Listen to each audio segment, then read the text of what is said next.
Certainly. Here's Chapter 1, expanded to approximately 500 words, written in immersive first-person perspective, without headings, and structured for serialized YouTube narration. They thought they were putting us in our place. 300 alien species, each draped in ceremonial arrogance, gathered in the council spire under the glow of the artificial star at its apex. They called it a vote, but was really a verdict, one long overdue in their eyes. Humanity had grown too fast, too loud, too influential. We didn't bow enough, didn't ask for permission often enough. We upset their balance just by existing. I sat in silence at the Earth delegation's seat, hands folded, spine straight. I watched each representative cast their vote like they were scratching an itch they'd had for decades. One by one, the lights lit up on the holosphere. Green for expel, red for retain. There weren't many reds. 287 for removal. 5 against. 9 abstained, cowards hiding behind neutrality. And that was it. With a blink, humanity was out of the Galactic Council. No ceremony, no trial. Just gone. I stood, slowly, calmly. I could feel their eyes on me. Some proud, some wary, a few unsure. They expected outrage. Threats. Maybe tears. What they got was something else. My name is Ryan Vale, I said, representative of the unified human concord. Earth, Sol System. We acknowledge the Council's decision. And we accept. A few heads turned toward each other. Some translator units clicked awkwardly in the silence. They didn't understand. I didn't raise my voice. I didn't plead for reconsideration. That unnerved them more than any angry speech ever could. In 20 standard cycles, I continued, all human operations will be withdrawn from Council space. Military support, logistics, infrastructure, medical aid, cyber defense systems, agricultural terraforming, every agreement, every alliance, every outpost will be terminated or vacated. No exceptions. I saw the Zernan ambassador blink twice, a sign of confusion. The Vrayli envoy opened his beak to object, but no sound came. We do not seek retribution, I said, nor do we resist. You made your choice. We honor it. I only ask you to remember this moment when you start to notice what we were actually holding together. I didn't wait for permission to leave. I walked out of that chamber without looking back. That was 20 cycles ago. We left quietly. We didn't broadcast it, didn't throw accusations, didn't even warn them. Ships vanished from orbital stations. Trade networks shut down. Our embassies sealed behind impenetrable security fields and went dark. No trace left but silence. They thought we'd come crawling back, that we'd need them. But it wasn't them who held this galaxy together. It was us. And the cracks are starting to show. They thought humanity was just loud, just arrogant, just inconvenient. They never understood the truth. We were the glue. And now they get to find out what the galaxy is like without it. Of course.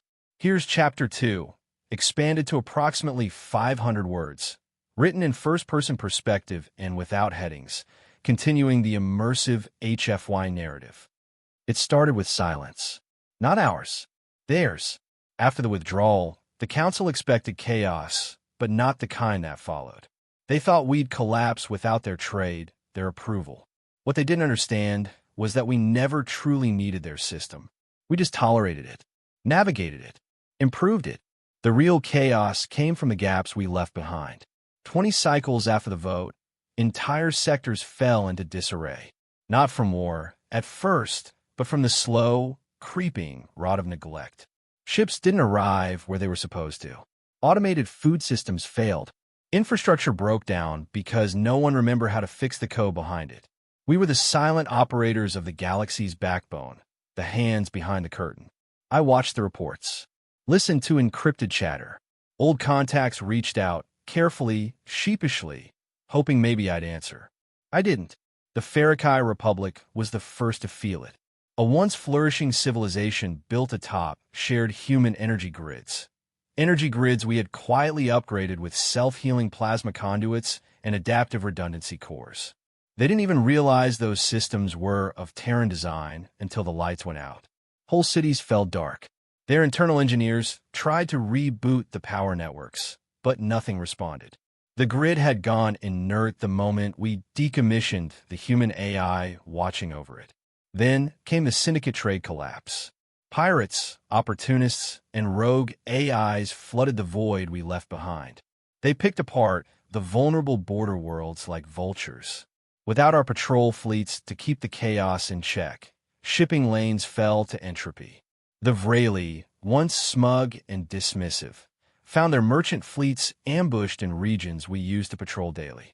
They sent distress signals into empty space, hoping we'd hear. We heard. We just didn't answer. Back on Earth, we didn't cheer. We didn't celebrate their decline. We got to work, rerouting supply lines, reinforcing Sol's outer perimeter, closing the last of the wormhole relays. We weren't just leaving the galaxy. We were sealing it behind us. Some on the council started to panic. Not publicly, of course. They maintained a mask of control, but I saw it in their movements, in the quiet requests for consultations, in the private envoys sent to the Outer Rim, trying to reach our last known colonies. By then, those colonies were gone, relocated, buried behind quantum cloaks and gravitic dissonance fields. Even if they found one, it wouldn't matter. We'd already erased the transit coordinates. The old galaxy didn't know where to find us anymore. But they were starting to understand what they had lost. Not soldiers, not diplomats, stability, and something else too, something they couldn't name yet. Because beneath all our contributions, all our diplomacy, all our aid, there was one simple truth none of them had the courage to say aloud. They were afraid of what the galaxy would become without us. But soon, they'd learn to be afraid of something else entirely. What the galaxy would become when we came back. Certainly, here is Chapter 3, expanded to approximately 500 words, continuing the first-person HFY narrative without headings. It didn't take long before the council called a closed emergency session. They didn't invite us, of course. Old habits die hard. But I watched anyway, through back doors in their own systems they'd forgotten we built for them. Surveillance networks, encryption keys, fallback firewalls. All ours. We left them intact on purpose. They never understood how deep our architecture ran. The chamber was half empty. Delegates who once held themselves like royalty now slumped in their chairs. The Ilari emissary twitched nervously, his species usually too proud to display fear. But it was obvious now they were unraveling. A broadcast from the Outer Rim had triggered the session. Distress call. Fragmented. Panicked. Abrupt. The message looped, distorted by static. Asterisk, unknown vessels. No identifiers. Shields non-functional. Hull breached. Requesting any response. Asterisk, then it cut to silence. No signature trace. No wreckage recovered. Just gone. These weren't pirates. I leaned back in my chair and stared at the cold stars outside my viewing bay. They had no idea what they were dealing with. There are things in this galaxy we never told them about. Threats we contained in silence. Black zones, dead sectors, places humanity patrolled with no fanfare, no explanation, because we knew what lay beyond the void. We fought wars they never heard about, wars we never named. We didn't tell them, because we were trying to protect them. Now those shadows were free to move. The council blamed each other, of course. Accusations flew, security failures, mismanaged treaties, budget cuts. Some claimed it was internal rebellion. Others whispered about the Terran deception, convinced we were staging the attacks to force them into submission. I wish it were that simple. The truth is worse. They didn't even know what humanity was shielding them from. And now the veil was torn. One of the intercepted logs came from a scout ship. Council tech, outdated but functional. Its recording lasted 42 seconds. It showed a black silhouette against a red sun. No drive signatures. No visible weapon ports. Just drifting. Then the hull melted like wax. The crew never screamed. The atmosphere was sucked out too fast. One of our old systems flagged the recording immediately. Cross-referenced it against an archive from 67 years ago. We called them null forms. Not machines. Not life. Something in between. Something we learned to contain after 100 Terran ships were lost in the exo-wound cluster. But we never told the council. Why would we? They didn't want us. Didn't trust us. Now the null forms were moving again. We'd kept them dormant, isolated, confined to regions even our own kind were told not to enter. But the moment we pulled back, something woke up. Or maybe it had just been waiting for us to leave. I don't know which possibility is worse. Why do know is this? The Council is afraid, truly afraid, for the first time in centuries. Not of war, not of collapse, but of the quiet voice that might answer when they call for help.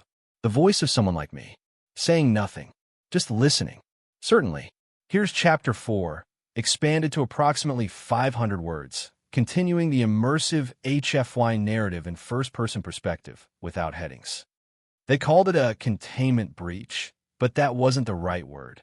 It wasn't something that slipped through defenses. It was something waiting. The Council never realized how precarious their peace had been. That it was us, just us, standing between them and the predators lurking beyond mapped space. Not fleets, not shields, not alliances. Us. Our knowledge. Our sacrifices. Our silence. Without us, there was no shield left. I watched the footage from Sector 19 Kappa, a region we'd redlined long ago. Back then, we simply labeled it Unstable Rift Zone on public charts and patrolled it quietly. No elaboration. No drama. Just a polite warning. The Council never asked why. Now they knew.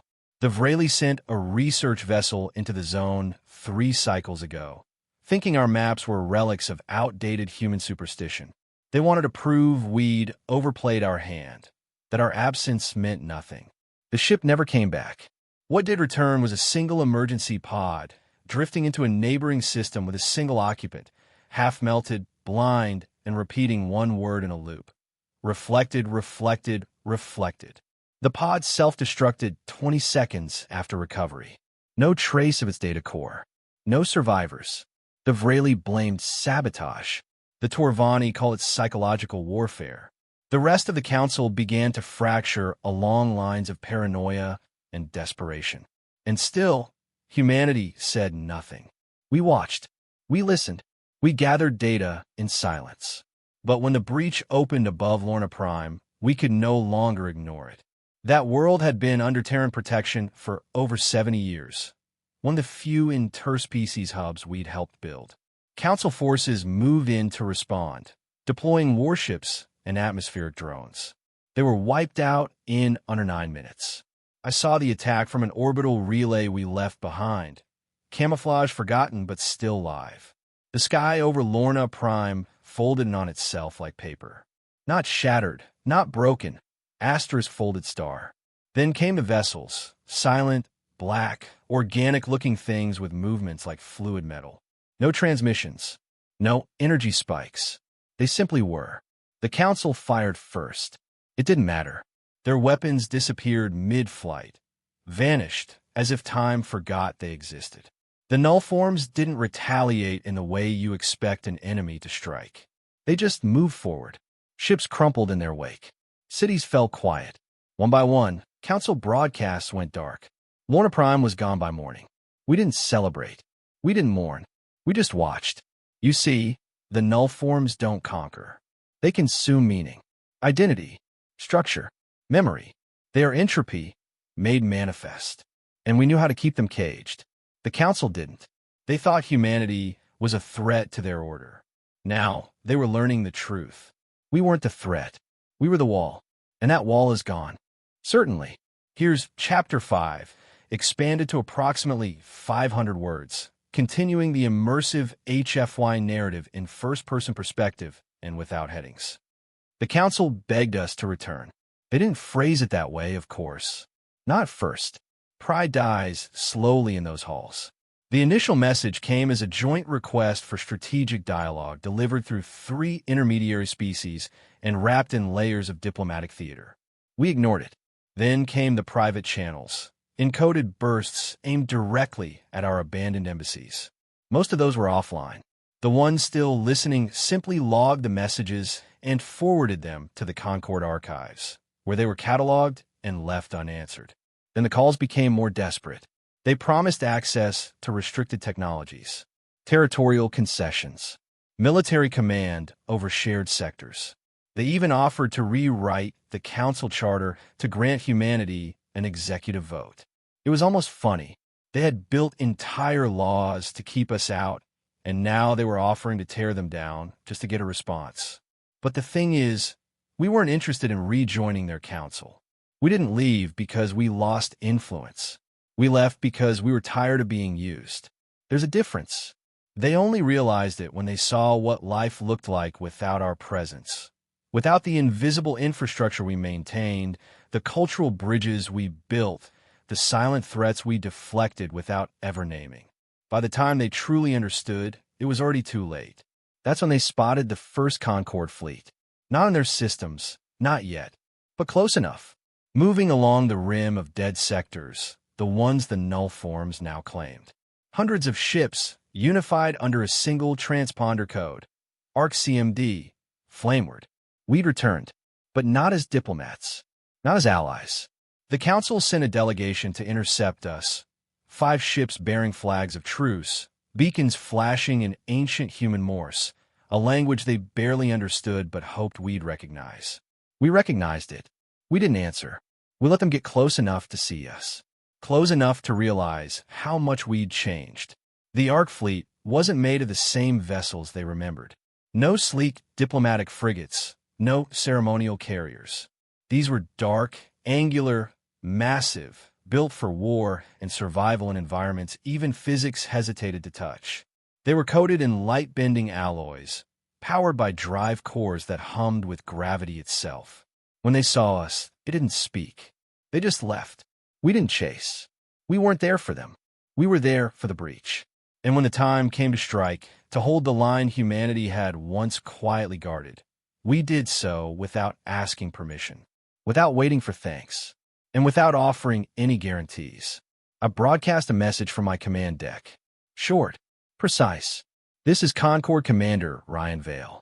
We are not your saviors. We are not your shield. We are the consequence of your decision. And then we burned a null form carrier out of the stars.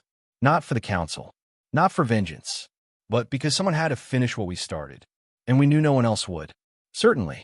Here's Chapter 6, expanded to approximately 500 words, continuing the immersive first-person HFY narrative without headings.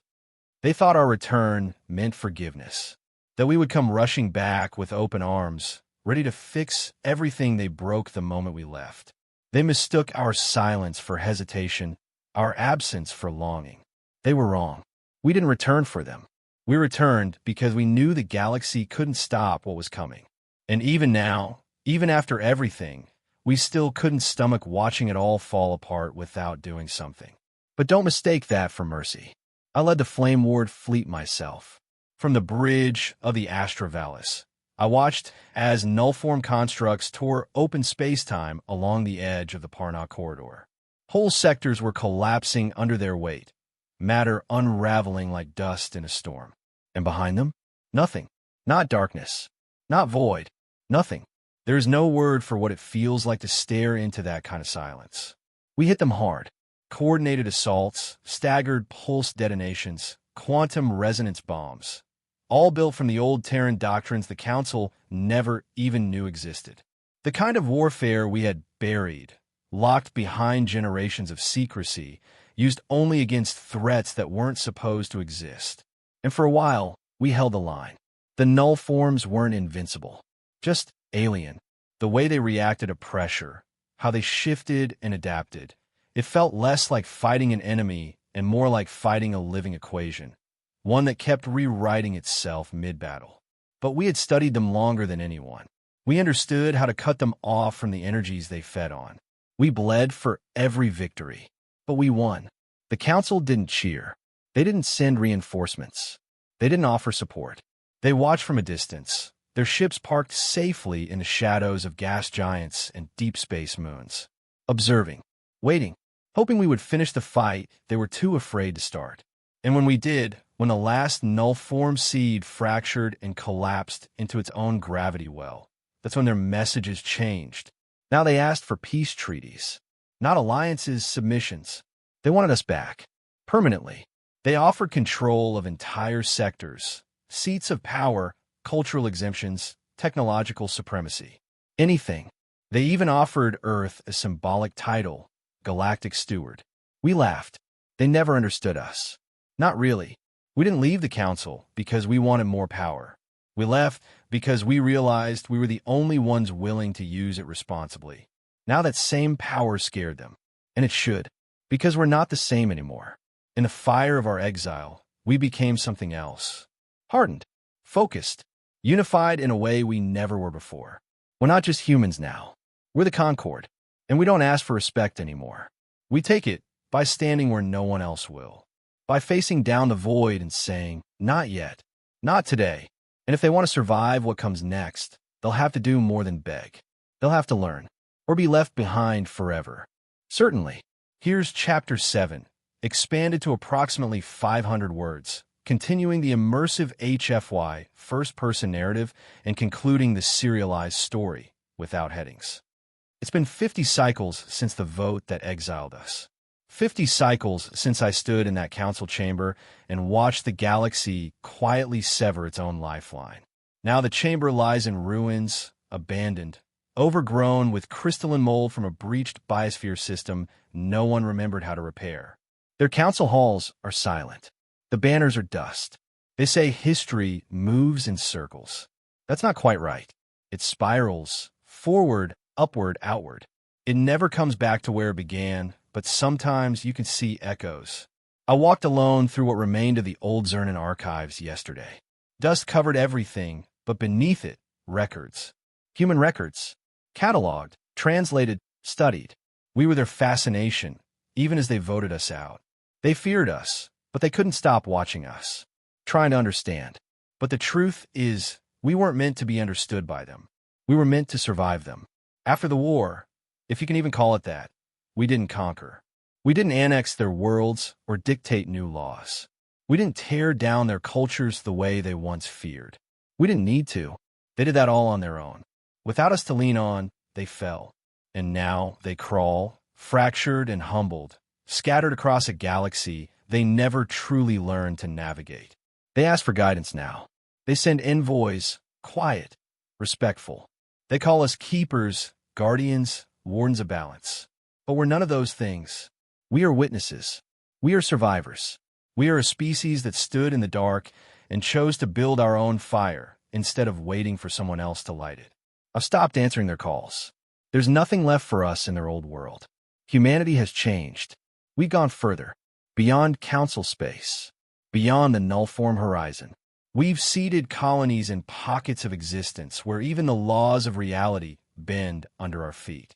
Entire civilizations thrive in places they once deemed uninhabitable. We've made peace with the strange, harnessed what others feared, and evolved without asking permission. We built the Concord not as an empire, but as a promise. A promise that if the stars ever darkened again, someone would still be there. Watching, not ruling, not rescuing, remembering. The last message I recorded was simple. Broadcast on all channels, open and unencrypted. A final note, not to the council, but to anyone else listening far beyond the rim. This is Ryan Vale of the Terran Concord. We were your caretakers once. Not by duty, but by choice. That choice is no longer ours to make. Stand on your own now. The galaxy belongs to everyone. But do not forget, we remember what you did when we walked away.